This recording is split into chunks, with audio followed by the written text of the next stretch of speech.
Buongiorno ragazze e ragazzi, eccomi qui intenta a preparare la pizza per domani, la sto impastando da oggi, io faccio sempre la lievitazione lunga, l'impasto napoletano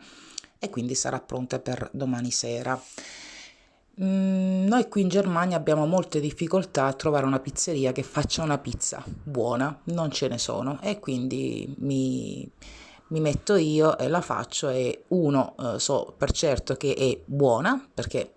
senza falsa modestia mi viene abbastanza bene la pizza, almeno quella,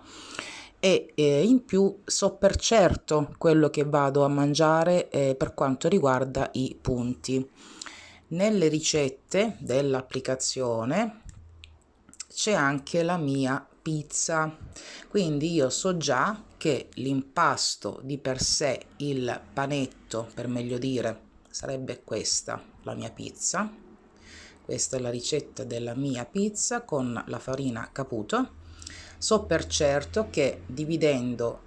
io faccio sempre 6 pizze, già che ci sono, non la facciamo tutte le settimane, la faccio una volta ogni 15 giorni, 20 giorni, adesso era passato più di un mese a dire la verità dall'ultima mia pizza, infatti qui in famiglia si stavano già lamentando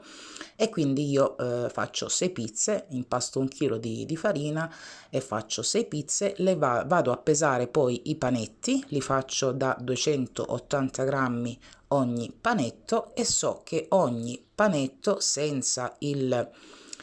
condimento sopra, senza la mozzarella eccetera eccetera, quello che andrò a metterci sopra, la farcitura per meglio dire, so già che avrà 18 punti il mio panetto. Dopodiché lo andiamo ad aggiungere, facciamo finta che già per domani sera, invece ancora siamo ad oggi, ok. Dopodiché vado ad aggiungere semplicemente per quanto riguarda ehm, la margherita, la pizza margherita, vado ad aggiungerci ovviamente la mozzarella. Spesso la vado a comprare al Kaufland, che è un supermercato tedeschio, e quindi vado, se per esempio io aggiungo sulla mia margherita 50 grammi di mozzarella, pomodoro ovviamente, nel pomodoro ci metto ovviamente anche l'olio, però essendo che metto un cucchiaino di olio per tutto il pomodoro, eccomi qua, per tutto il pomodoro che userò per le pizze, intendo per tutte le 6 pizze, 5 grammi, massimo 10, che poi spalmato in 6 pizze si azzera l'olio, quindi io andrò a contare solamente la mia base della pizza, 18 punti, più 50 grammi di mozzarella, che ve ne viene un bel po' di mozzarella, viene bella formaggiosa, ed ecco qua che la mia margherita avrà per certo 24 punti, mentre invece quando andiamo in pizzeria non si sa quanta, sì, si presume che è una margherita di tot grammi, però non si sa quanto pesa il panetto, non è che possiamo dire al pizzaiolo quanto pesava il tuo panetto, non si sa quanta mozzarella hanno messo. Si fa un calcolo approssimativo, io dico sempre che una margherita dovrebbe avere all'incirca 24 punti,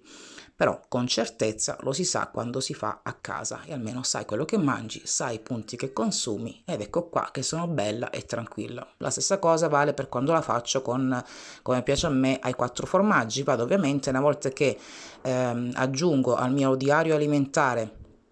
il mio panetto della pizza da 280 grammi, poi ci vado ad aggiungere man mano la mozzarella, il gorgonzola e tutti i formaggi che andrò ad usare. Ed ecco qua, tra un po' adesso compilo, adesso cancello quello che avevo appena aggiunto, e cioè la pizza perché la andrò a mangiare domani sera e invece adesso andrò a compilare intanto il mio diario alimentare con la colazione. Al momento non ho ancora pranzato, quindi andiamo solamente ad aggiungere la colazione. Questa mattina ho mangiato del semplicissimo porridge, ho fatto un esperimento, ho fatto fiocchi d'avena al cioccolato che sono veramente molto buoni, anche quelli li compro al Kaufland, con due tazzine di caffè che è molto buono, che questo l'abbiamo comprato alla Aldi e al gusto caramello, veramente molto molto buono, dà un tocco particolare, un gusto particolare, un retrogusto particolare di caramello a questo caffè, e li ho bagnati appunto i fiocchi d'avena in questo caffè, e poi ci ho messo metà budino al cioccolato, metà budino proteico al cioccolato, e devo dire che era veramente molto molto cioccolatoso, molto molto buono, e adesso lo vado ad aggiungere. Vi auguro una buona giornata e ci sentiamo più tardi. Tschüss!